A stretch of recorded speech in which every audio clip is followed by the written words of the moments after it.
If you play chess and you actually want to get better, these 20 principles are non-negotiable.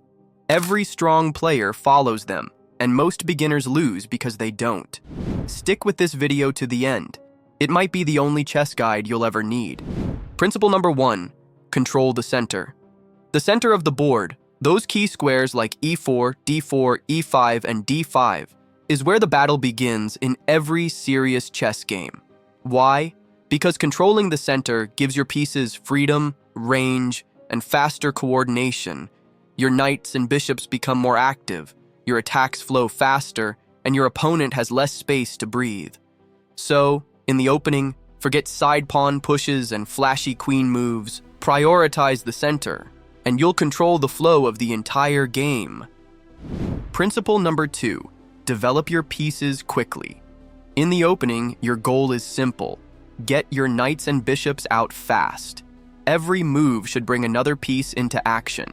Avoid pushing random side pawns or moving the same piece twice. That just wastes time. A well-developed position gives you control, flexibility, and safety. When your pieces are out and working together, you're ready to castle, fight for the center, and respond to threats. So remember, speed matters.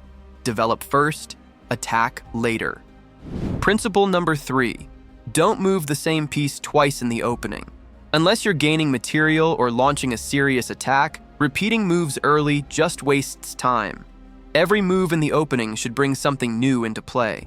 A piece developed, a threat created, a plan advanced.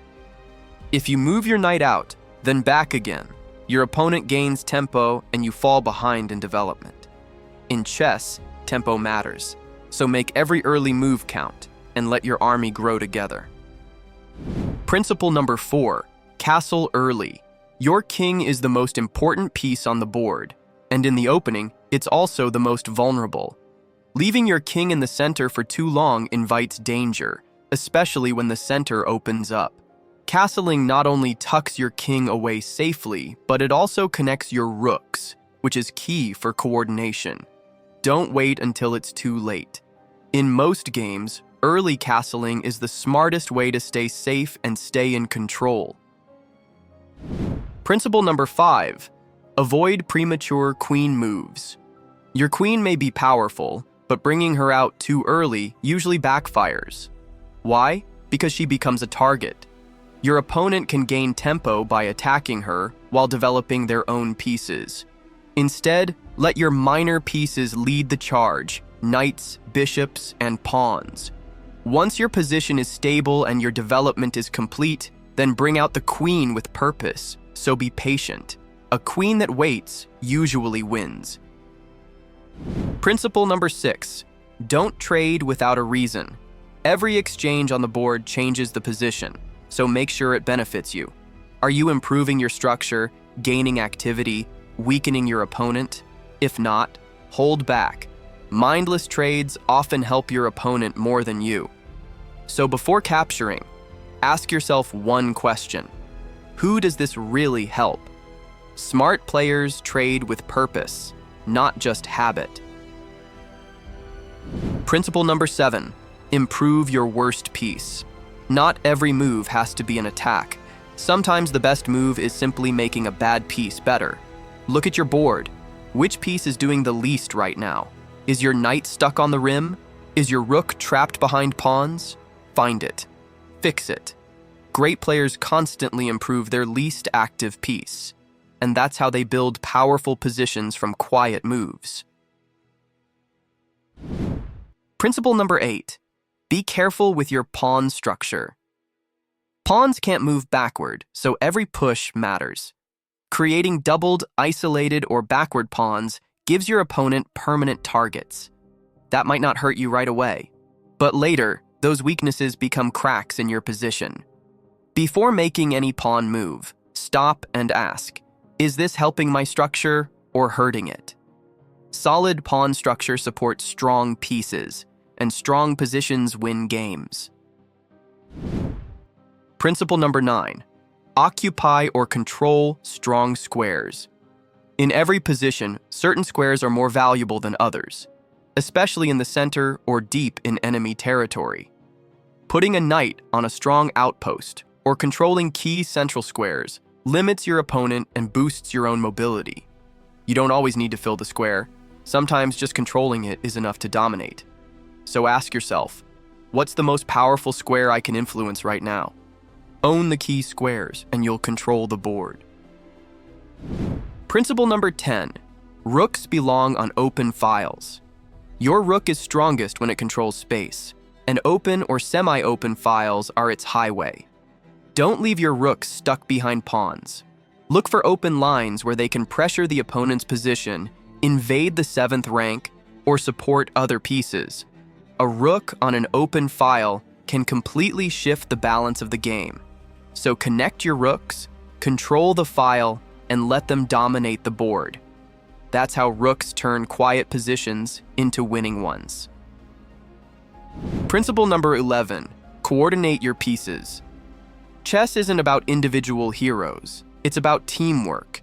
Your pieces should work together, not alone.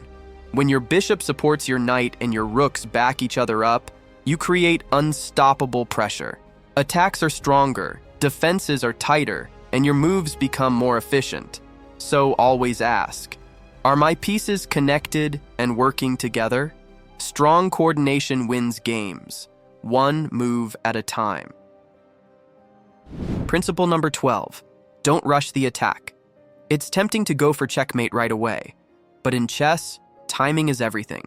Attacking before you've developed, before you've castled, or before your pieces are working together often leads to disaster. Build your position. Get your army ready. Then attack with purpose. Strong attacks come from preparation, not impulse, so don't rush. Create the threat and let your position speak for itself. Principle number 13. Restrict your opponent's plans. Chess isn't just about what you want to do. It's also about what you don't let your opponent do. If you see where they're aiming, maybe a pawn break or a piece maneuver, stop it early. Block their ideas, limit their activity, and take away their comfort. Great players win not just by creating threats, but by removing their opponent's options. Control both sides of the board, and you'll control the outcome. Principle number 14. Space advantage equals squeeze. When you control more space, your pieces move freely, while your opponents are cramped and passive. It's like playing with more room to breathe while they're stuck in a box. Don't rush to trade pieces when you have a space advantage. Squeeze instead. Keep the pressure, cut off escape routes, and make their position feel smaller and smaller. A space advantage isn't just a lead, it's a slow, suffocating grip. Principle number 15. Don't be afraid to retreat. In chess, going backward doesn't mean giving up. It often means setting up something stronger. A well-timed retreat can reposition a piece to a better square, defend a weakness, or avoid unnecessary trades. Many beginners hesitate to pull back, thinking it looks passive. But smart players know, sometimes one step back sets up 2 steps forward. So if a retreat improves your position, make it with confidence. Principle number 16. Activate your king in the endgame. In the opening and middle game, your king hides, but in the endgame, it becomes a fighter. Don't leave it stuck on the back rank. Bring it into the action. A central active king can control key squares, support passed pawns, and dominate your opponent's pieces. Just like any other piece, the king needs purpose.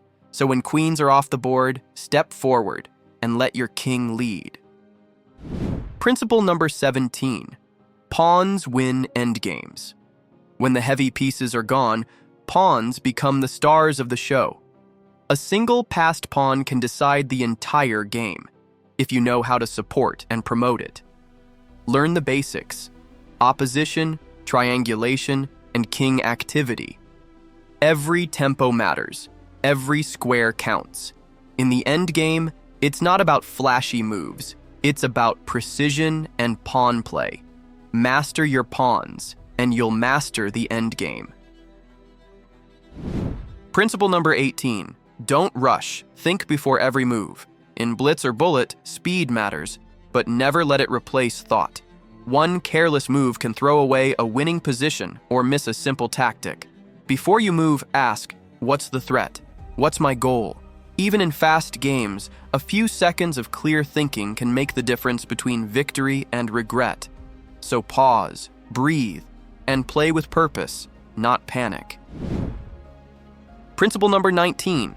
Learn from every game you lose. Losing hurts, but in chess, it's also your greatest teacher.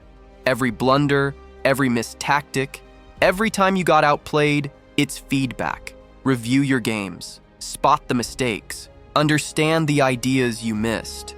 Progress isn't built on winning streaks, it's built on learning from failure. So next time you lose, don't tilt. Take notes. That's how real improvement begins. Principle number 20. Play with purpose, not just pieces. Chess isn't about random moves or flashy tactics. It's about having a plan. Every move should push your position forward, solve a problem, or set a trap. Moving pieces without a clear goal leads to chaos and confusion. But when you play with purpose, your attacks are stronger, your defense is smarter, and your game more focused. So think bigger than just what moves next, and start thinking why. That's it. 20 powerful chess principles that every player should know. If you found this helpful, hit that like button, subscribe to the channel, and let me know in the comments. Which principle hit hardest for you? This is The Chess Guy. Thanks for watching, and I'll see you in the next game.